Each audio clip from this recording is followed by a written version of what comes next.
Welcome to the 2022 Nautilus Book Awards Author Spotlight Series. I'm your host, Christine Upchurch. Now celebrating 22 years of honoring better books for a better world, Nautilus Book Awards continues to embrace books from a wide spectrum in the publishing industry. Books which radiate hope and wisdom. Books which nurture our inner connection and inspire us to connect with others as individuals, as communities, and as planetary citizens. This is a vast conversation, one which is more crucial today than ever before. Today, we are focusing the spotlight on author Rick Nichols, who has won a Silver Award for his book entitled Love Will Lead Us Home, Your Guide for the Journey. He's won in the category of Inner Prosperity and Right Livelihood. Rick Nichols is a self-proclaimed teacher of love. He's internationally known in personal development as an author, a speaker, and trainer. He has deeply touched many lives across the world over, and he has an ability to decipher the messages between the lines in stories, both old and new. Rick, it's so great to have you here. Congratulations on your Silver Award. And thank you for joining me here today. It's absolutely my pleasure, Christine. It's a joy to be here with you and to share my thoughts and ideas about my book with you, and indeed later on, much more of the world. Thanks you so much. Yeah. And again, the book is entitled Love Will Lead Us Home, Your Guide for the Journey. And speaking of journeys, you share a lot about your own personal journey. And you also talk about Joseph Campbell, who talked a lot about the hero's journey. Mm-hmm. And in any hero's journey, there is always an initiation. It's not always fun, mind you, but there is an initiation. Can you share with our viewers today a little bit about your initiation? The big key to my transformation, one day I woke up and I said, I need to change my life. And I've done that several times, and guess what? My life didn't change. I thought I was doing things to change it, but it didn't change. But this time I was serious. And through a process of serendipity and so forth, I come across a book called You Can Heal Your Life by Louise Hay. And sometimes I get things right. And I picked up that book and decided I was going to read the book cover to cover and get what it had to say. Well, I wound up developing a relationship with the book. And like most relationships, I would go to it often, and then I would do the exercises in there. I would spend quality time with the book, and by extension, Louise Hay, who's brilliant. And there was where the doors began to open. And through that whole process, I brought myself out of a state of homelessness, not rags and gutters homelessness, but not having my own home for 3 years and relying on other people to help me through. And I learned a process through Louise's book, a way to do affirmations that completely transformed my life to be exactly as it is now, living the delightful life I live, teaching people all over the world these principles. Mm. Yeah, she was a very powerful woman who brought wisdom to millions. Yes. Yeah, and including my own life. So I really appreciate that. Yeah, we know her well. One of the things that you talk about in your book is the importance of looking at our shadow. And clearly you had plenty of shadow that was created from your upbringing and the dysfunction in your home. What role does the shadow play in our transformation? The role it plays in our transformation is it sets itself up to be forgiven. Forgiveness is what cures it. Now, in the story I used, or in the book, I use the story of the Wizard of Oz, a metaphor of all the characters in the Wizard of Oz, of which there are 8 main characters. And each one of those 8 main characters represent, in my metaphor, the chakra systems, if you know what they are. And the Wicked Witch is a root chakra, and the wizard is the second chakra, the ego. And then we have the lion. He's the third, and he's the fear. And then we have the Tin Man, he's a fearful heart. And we have the Straw Man, which is fearful wisdom. And Toto, which is intuition. Dorothy, which is the persona of the body, the owner of the body. And then the Good Witch, which is the spirit, the guiding spirit, you call it. An angel or whatever you want to call it. I call it the Holy Spirit. And the Wicked Witch sets up the whole problem, because the Wicked Witch is the part of Dorothy and the part of all of us that thinks that we are filled with sin and shame and guilt, because we have been told that since the day of our birth by many levels of authority, that you're sinful and that you're guilty and you're shameful. And as we go through life, it gets to be confirmed, because we make mistakes and people say, you're always doing things wrong, aren't you? We pick up all of these negative beliefs about ourselves, and that forms the shadow. And the shadow, the Wicked Witch, is always after Dorothy. Now, Glinda the Good Witch never gets in the way, but the shadow is always after her. I'll get you, my pretty, and your little dog, too. And so she is the one that needs to be reckoned with on this hero's journey. And Dorothy, I believe, the way I like to see it is that she was having a near-death experience, that when the window blew in on the house, hit her in the head, and she fell down on the bed, she immediately went into an NDE, a near-death experience, in which she was just delightfully taken to this wonderful place, the Land of Oz, that wasn't quite so pleasant. And she met herself. She finally got to see Dorothy. And she saw Dorothy as the Wicked Witch, the sin and shame and guilt, and as the wizard, who do you think you are? You don't deserve what you're looking for, and all of that. And then she saw herself as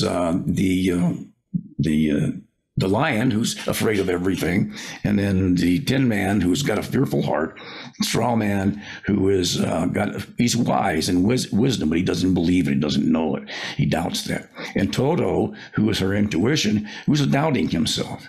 Because of the fear down below, the fear that comes from the Wicked Witch just rises up like through a chimney and taints everything else in the body and in the mind to skew it over to the negative side.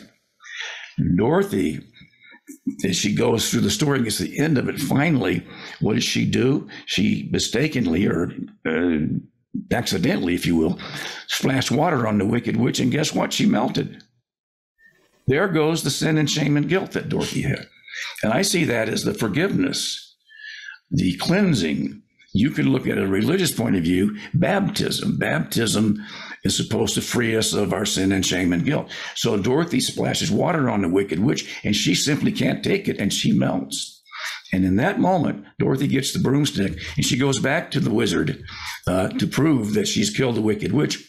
But what the wizard doesn't know is Dorothy is the only person in that room with any power whatsoever. He has been dethroned, and he's not even aware of it yet, but he finds out very quickly. And once he's dethroned, now you've dethroned the ego. You don't kill him, and you don't smash him or anything.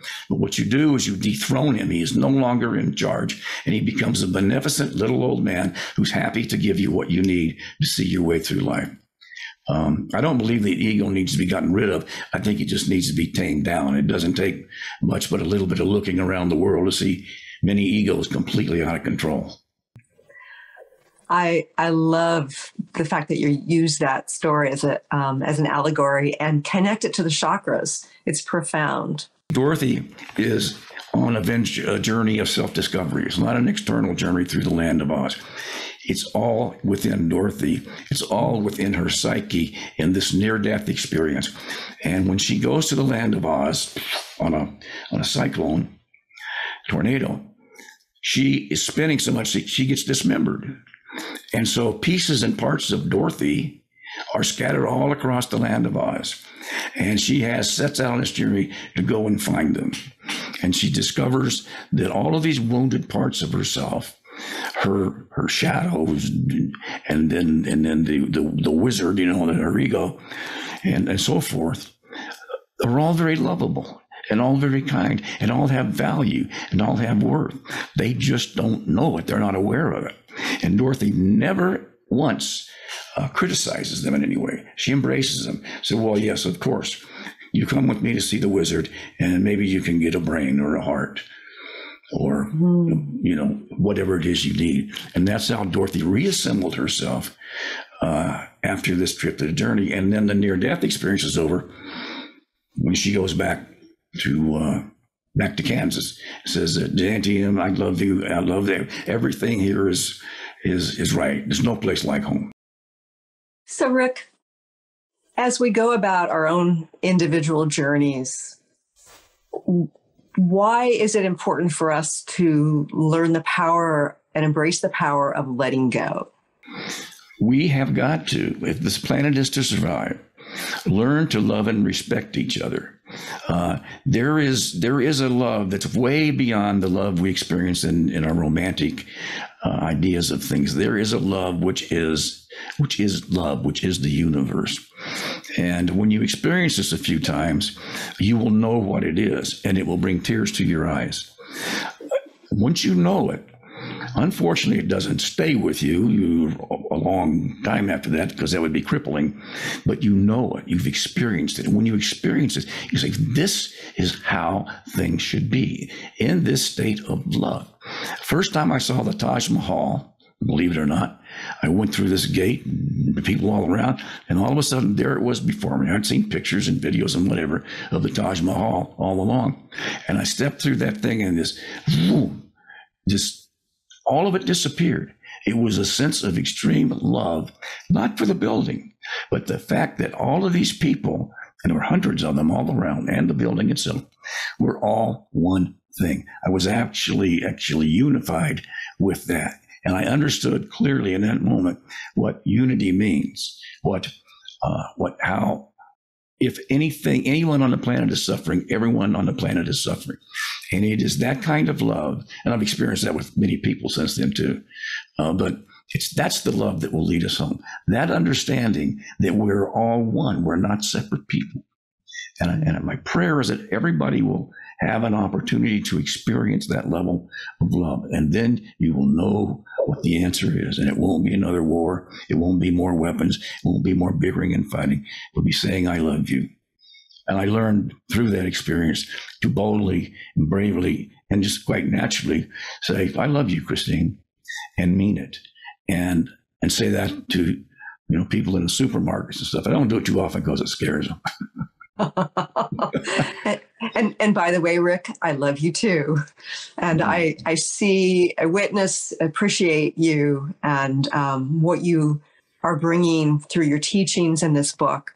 And got one final question for you. In your book, you talk about the personal journey as being an adventure. I know many people struggle in a variety of ways. How is our own journey an adventure? So how do you define adventure? Adventure usually involves going someplace you haven't been before. It involves the unknown. It involves some fear. It involves excitement.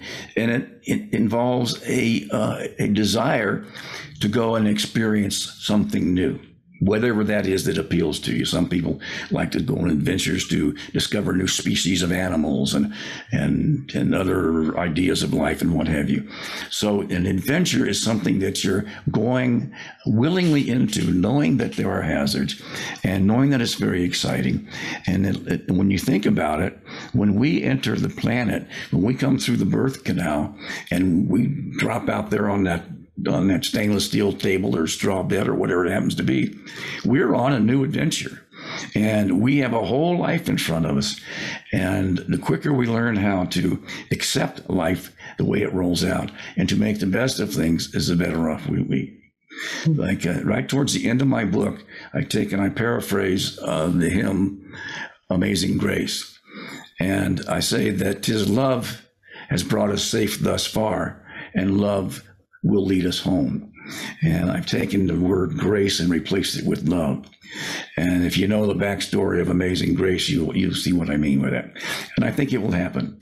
I don't know that we'll be able to make it happen, but I think it's just going to happen. Very inspirational, Rick. Again, the book is Love Will Lead Us Home. your guide for the journey. Rick, congratulations again on your Silver Award, and thank you so much for joining me in this insightful conversation. Thank you. It's been a pleasure.